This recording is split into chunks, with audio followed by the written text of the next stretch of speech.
Hello everyone. Welcome to Career Class. আমি সকলোৱে জানো যে 8 মাৰ্চত আন্তঃৰাষ্ট্ৰীয় নাৰী দিৱস উদযাপন কৰা হয়। আজি আমি বুজিম যে আন্তঃৰাষ্ট্ৰীয় নাৰী দিৱসনো কি হয়, ইয়াক কিয় উদযাপন কৰা হয় আৰু ইয়াৰ বিশেষত্ব কি আছে।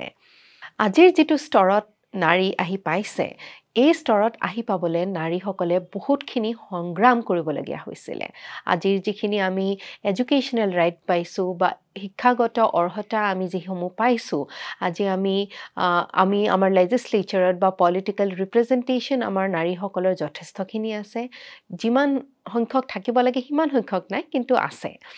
আমাৰ আজিৰ যুগত আমি আইনগতভাৱে যথেষ্টখিনি মৌলিক অধিকাৰ পাইছোঁ, কিন্তু এই অধিকাৰসমূহ সাব্যস্ত কৰিবৰ কাৰণে আমাৰ নাৰীসকলে বহুত যুগমীয়া সংগ্ৰাম চলাবলগীয়া হৈছিলে। আৰু সেইকাৰণে এই গোটেইখিনি সংগ্ৰাম, এই যিমানখিনি তেওঁলোকে উৎসৰ্গা কৰিবলগীয়া হৈছিলে, তেওঁলোকে প্ৰত্যাহ্বান সন্মুখীন হৈছিলে, আৰু তাৰ পিছত আজিৰ দিনলৈকে আমাৰ নাৰীসকলে যিমানখিনি দূৰ আগবাঢ়ি যাবলৈ সক্ষম হৈছে, ইয়াকে উদযাপন কৰিবৰ কাৰণে 8 মাৰ্চ দিনটো ধাৰ্য কৰা হয় আৰু 8 মাৰ্চ দিনটোত আমি নাৰী দিৱস হিচাপে উদযাপন কৰোঁ। এই যিটো সংগ্ৰামৰ কথা মই অলপ আগতে ক'লোঁ, এই সংগ্ৰাম কিন্তু আজিৰ নহয়। এই সংগ্ৰাম বহুত আগৰে পৰা চলি আছে। বিংশতম শতিকাৰ পৰা এয়া সংগ্ৰাম চলি আছে, আৰু তেতিয়াৰে পৰা নাৰীসকলে যিমানখিনি বৈষম্যৰ সন্মুখীন হ'বলগীয়া হৈছিলে, তেখেতসকলে যি ডিছক্ৰিমিনেশ্যন বা তেখেতসকলে দৈনন্দিনভাৱে সমাজত বা শিক্ষাত বা তেখেতসকলে লিগেল পলিটিকেল ছাইডতো যিমানখিনি তেখেতসকলৰ ডিছক্ৰিমিনেশ্যনৰ সন্মুখীন হৈছিলে, তাৰ পৰা উদ্ধাৰ পাবলৈ নাৰীসকলে সংগ্ৰাম চলাইছিলে। নাৰীসকলে এই সংগ্ৰামৰ ফলত আজিৰ দিনত লাভ কৰিছে নাৰীসকলে শিক্ষা, আজিৰ দিনত লাভ কৰিছে অৰ্থনৈতিকভাৱে সবল হ'বৰ বাবে বিভিন্ন সা সুবিধা। এই যিমানখিনি সংগ্ৰাম নাৰীসকলে চলালে বিশ্বজুৰি, আৰু আমাৰ ভাৰততো ইয়াৰ কিছু আমি অংশ দেখিবলৈ পাইছিলোঁ। তাৰ ফলতে আমাৰ সাংবিধানিকভাৱে আমাক কিছু অধিকাৰ আমাক দিয়া হৈছে, আৰু আজিৰ দিনত আমি পুৰুষৰ লগে লগে খোজ দি পেলাই আমি শিক্ষাগত অৰ্হতা আমি লাভ কৰিব পাৰিছোঁ, ৰাজনৈতিক দিশত আমি আগবাঢ়িব পাৰিছোঁ, আৰু বিভিন্ন অৰ্থনৈতিক দিশতো আমি সবল হৈ পৰিছোঁ। যাৰ কাৰণত আমাৰ নাৰীসকলে যিমানখিনি বৈষম্য, ভায়লেন্স, তেখেতসকলৰ ওপৰত হোৱা অত্যাচাৰৰ সন্মুখীন হ'বলগীয়া হয়, তাৰ বিপৰীতে মাত মাতিবলৈ সক্ষম হৈছে। এই সংগ্ৰাম আচলতে কিয় চলাবলগীয়া হ'ল? আচলতে আমাৰ অকল ভাৰততে নহয়, বিশ্বজুৰি যদি আমি সমাজ ব্যৱস্থা চাওঁ, আমি দেখিবলৈ পাওঁ যে নাৰীসকলক তেখেতসকলৰ যি উচিত অধিকাৰসমূহ তেখেতসকলক দিয়া হোৱা নাছিলে। এই নাৰীসকলে সংগ্ৰাম চলাবলগীয়া হৈছিলে যাতে নাৰীসকলে পুৰুষসকলৰ সমানে শিক্ষা লাভ কৰিব পাৰে, নাৰীসকলে পুৰুষসকলৰ সমানে ৰাজনৈতিক অধিকাৰ, যে যিসকল নিৰ্বাচিত প্ৰাৰ্থী আমাৰ লোকসভা বা আমাৰ এছেম্বলিত যাব, তেখেতসকলৰ কাৰণে যে ভোটদান কৰা হয়, প্ৰথম অৱস্থাত এই যিটো আমাৰ পলিটিকেল ৰাইট টু ভোট, এই ৰাইটটো, এই অধিকাৰটো মহিলাসকলে সাব্যস্ত কৰিব পৰা নাছিলে। তাৰ কাৰণেও মহিলাসকলে যুঁজ দিব লগা হৈছিলে। তেখেতসকলে বিভিন্ন ধৰণৰ আন্দোলন বিশ্বৰ বিভিন্ন প্ৰান্তত কৰিবলগীয়া হৈছিলে, আৰু তাৰ ফলতহে এদিনকৈ আমাৰ নাৰীসকলে সমান অধিকাৰ ৰাজনৈতিক ক্ষেত্ৰত পাবলৈ সক্ষম হৈছিলে। আজিৰ দিনতো আমি কিন্তু অৰ্থনৈতিকভাৱে সমান অধিকাৰ আমাৰ নাৰীসকলক দিব পৰা নাই। তাৰ বিভিন্ন কাৰণো আছে, আৰু তাৰ এটা বিশেষ কাৰণ হৈছে আমাৰ পুৰুষতান্ত্ৰিক যি সমাজ আছে। এখন পুৰুষতান্ত্ৰিক সমাজত নাৰীয়ে যিমান অধিকাৰ নিজৰ অৰ্থনৈতিক দিশত পাব লাগে, যেনেকৈ দিন হাজিৰা কৰা আমি যদি দুজন মানুহক লক্ষ্য কৰোঁ, এজন পুৰুষ আৰু এজন মহিলা, দুয়োজনে গোটেই দিনটো একেধৰণে কষ্ট কৰে, একেধৰণে লেবাৰ তেখেতসকলৰ দিয়ে, কিন্তু যেতিয়া তেখেতসকলে পাব লগা হাজিৰা অৰ্থনৈতিকভাৱে যেতিয়া আহি পৰে যে কিমান দাম দিয়া হয়, তেতিয়া আমি দেখিবলৈ পাওঁ যে নাৰীসকলক বহুত কম দিন হাজিৰা হিচাপে দিয়া হয়। সেই ক্ষেত্ৰত অকল দিন হাজিৰা বা দিন মজুৰি কৰা নাৰীসকলেই অকল এই বৈষম্যৰ সন্মুখীন হোৱা নাই। এই বৈষম্য আমি দেখিবলৈ পাওঁ কৰ্পৰেটতো, আমি এই বৈষম্য দেখিবলৈ পাওঁ অন্যান্য বিভিন্ন ছেক্টৰত মহিলাসকলে যি কৰ্ম কৰি আছে তাৰ ক্ষেত্ৰতো আমি দেখিবলৈ পাওঁ। আৰু ইয়াত অন্য এটা দিশতো আমি দেখিবলৈ পাওঁ যে নাৰীসকলে যিমানখিনি উচ্চতা তেখেতসকলে ঢুকি পাব পাৰে তেখেতসকলৰ কৰ্মমৰ্যাদা অনুসৰি দক্ষতা অনুসৰি সেই ক্ষেত্ৰতো একে দক্ষতা থকা এজন পুৰুষ আৰু এগৰাকী মহিলাৰ ক্ষেত্ৰত যদি আমি চাওঁ তেতিয়া আমি দেখিবলৈ পাওঁ যে এগৰাকী মহিলাক এটা গ্লাছ চিলিং তেখেতসকলৰ কাৰণে ৰৈ যায় সেই একে ধৰণৰ শিক্ষাগত অৰ্হতা দক্ষতা থকাৰ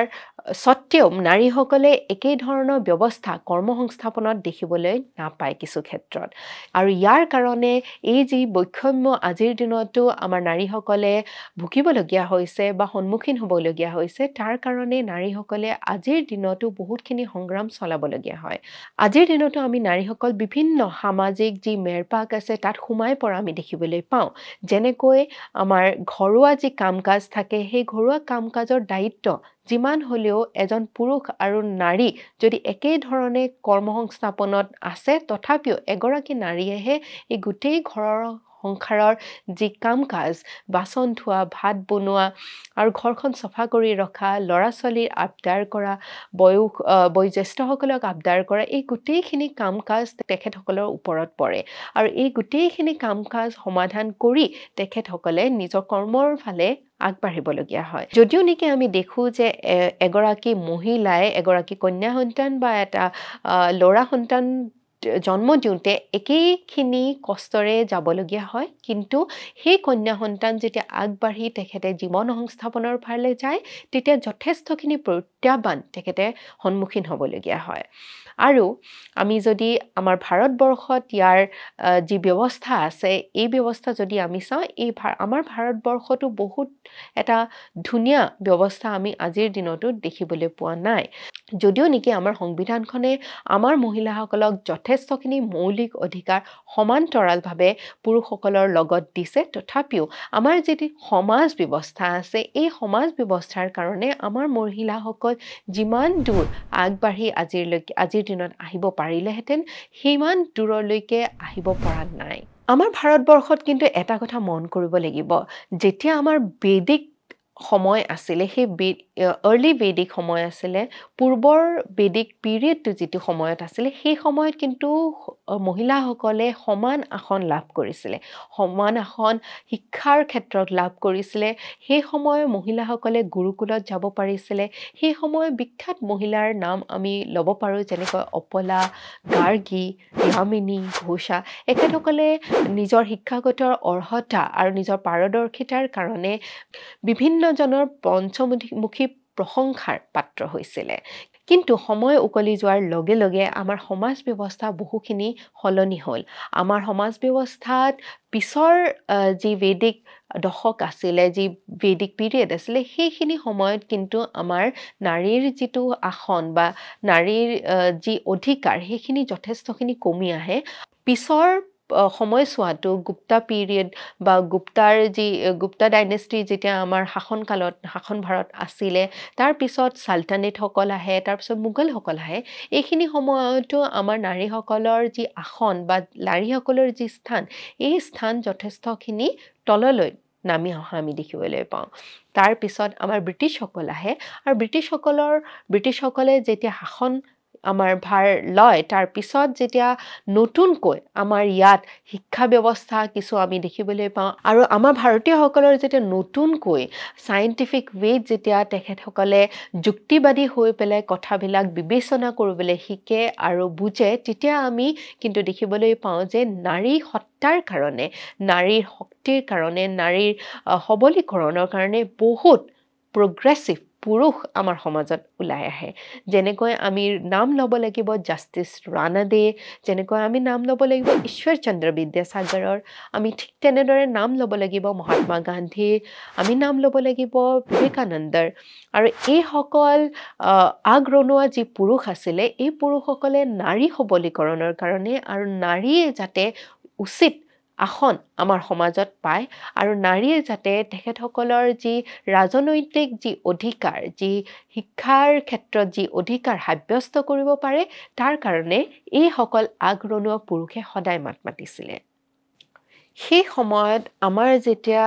আমাৰ দেশত নেশ্যনেল ষ্ট্ৰাগল চলি আছিলে, আমি স্বাধীনতা সংগ্ৰাম চলাই আছিলোঁ, সেই সময়ত বহুখিনি নাৰীও আগৰণুৱা হৈ ওলাই আহিছিলে। এই ক্ষেত্ৰত আমি নাম ল'ব লাগিব আমাৰ অসমৰ কনকলতা বাইদেউৰ।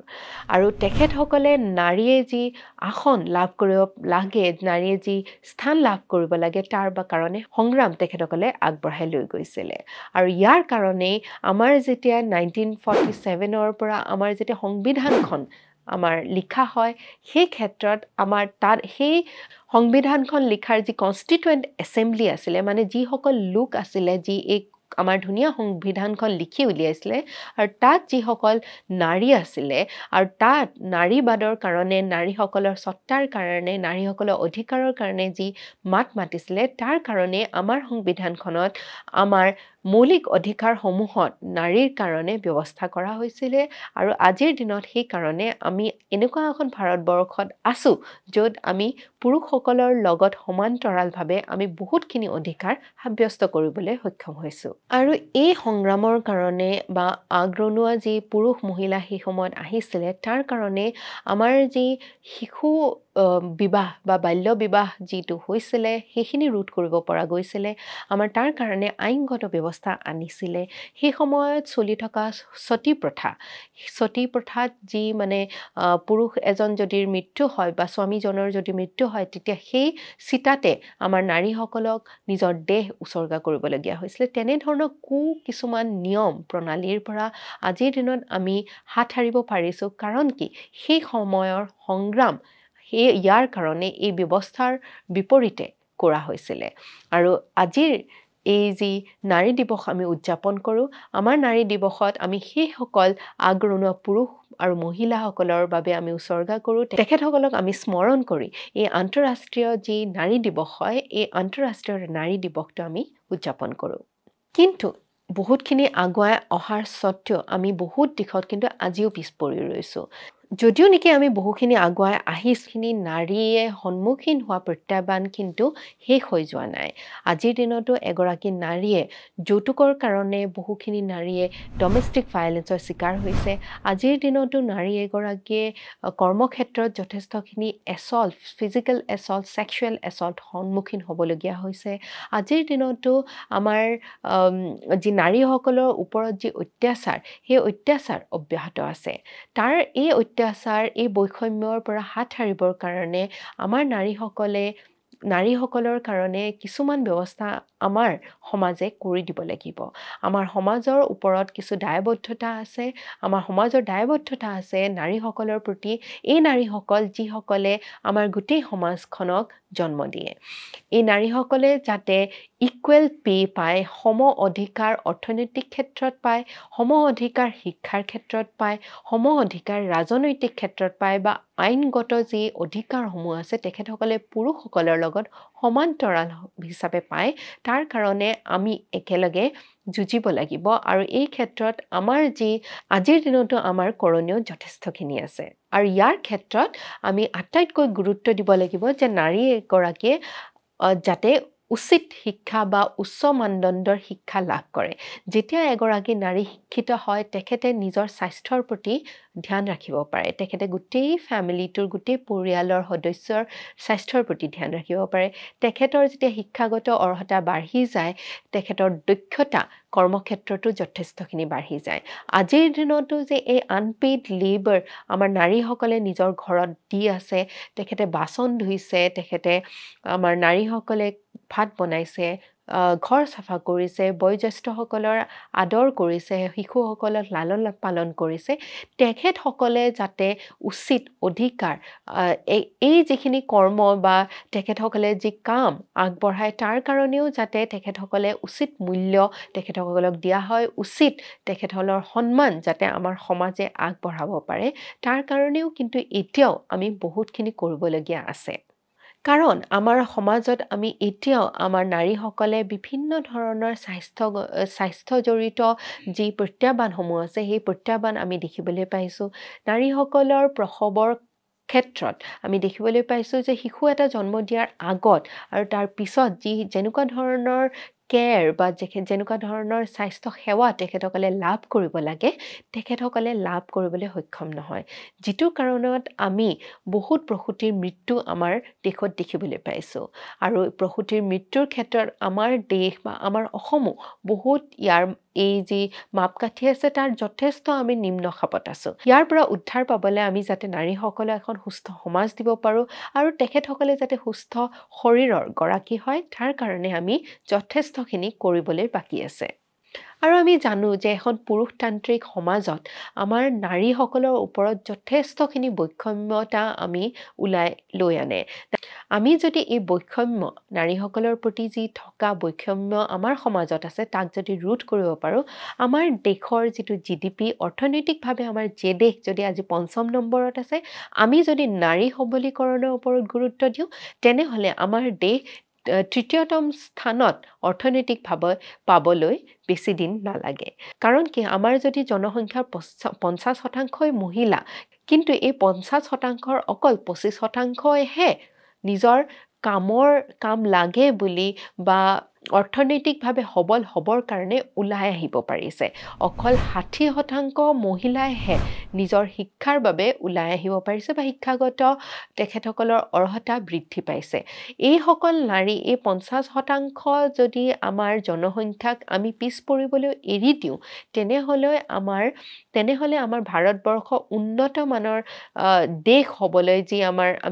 আমি বিশ্বৰ ভিতৰতে যে ১ নম্বৰ স্থানৰ বা ১ নম্বৰ দেশ আমি হোৱাৰ যি পৰিকল্পনা লৈছোঁ সেই ক্ষেত্ৰত আমি যথেষ্টখিনি পিছ পৰি ৰম তাৰ বাবে আমি দিব লাগিব আমাৰ নাৰীসকলক শিক্ষাগত ব্যৱস্থা আৰু তেখেতসকলে অৰ্থনৈতিকভাৱে যাতে সবল হ'ব পাৰে তাৰ কাৰণেও আমি যত্ন ল'ব লাগিব এগৰাকী নাৰীয়ে যেতিয়া উচিত শিক্ষা তেখেতসকলে পায় আৰু তেখেতসকলৰ অৰ্থনৈতিক যি ব্যৱস্থা আছে সেই অৰ্থনৈতিক ব্যৱস্থা সবল হৈ পৰে তেখেতসকলে নিজৰ কাৰণে বা নিজৰ পৰিয়ালটোৰ কাৰণে নিজৰ সমাজখনৰ কাৰণে যথেষ্টখিনি অৱদান তেখেতে আগবঢ়াবলৈ সক্ষম হয় তেখেতসকলৰ চিন্তাধাৰা বহল হয় তেখেতসকলে বিভিন্ন দৃষ্টিভংগীৰে নিজৰ কথাবোৰ বিবেচনা কৰিবলৈ পাৰে আৰু এইখিনিয়ে আমাৰ প্ৰথমতে আমাৰ পৰিয়ালটো তাৰ পিছত আমাৰ সমাজখন আৰু তাৰ পিছত আমাৰ দেশখন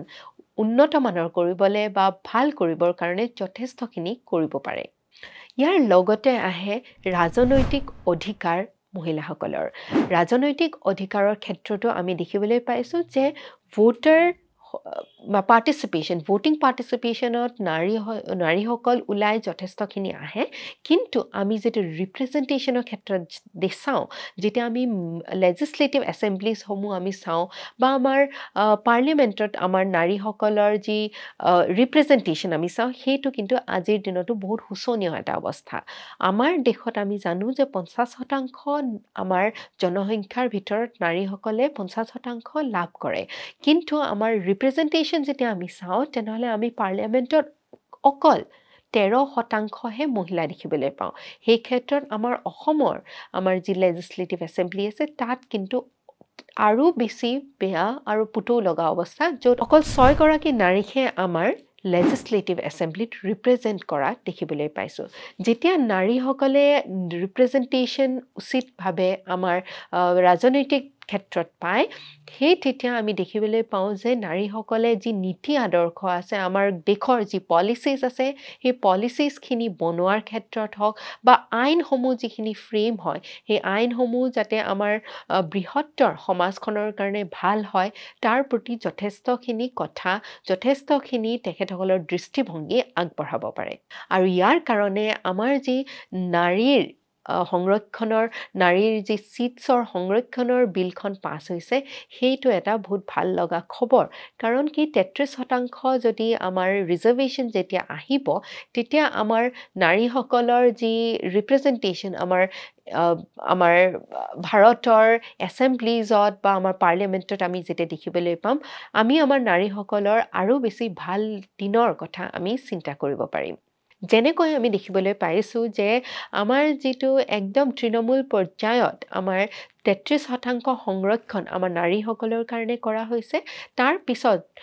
যেনেকুৱা ধৰণৰ আমাৰ নাৰীৰ ৰাজনৈতিকভাৱে যেনেকুৱা ধৰণৰ পাৰ্টিচিপেশ্যন তেখেতসকলৰ পৰা দেখিবলৈ পাইছোঁ সেইটো যথেষ্টখিনি আমাৰ মন ভাল লগোৱা এটা দিশ হয় সেই ঠিক তেনেদৰে আমাৰ এছেম্বলিত বা আমাৰ পাৰ্লিয়ামেণ্টত এই সংৰক্ষণ বিলখনে যথেষ্টখিনি নাৰী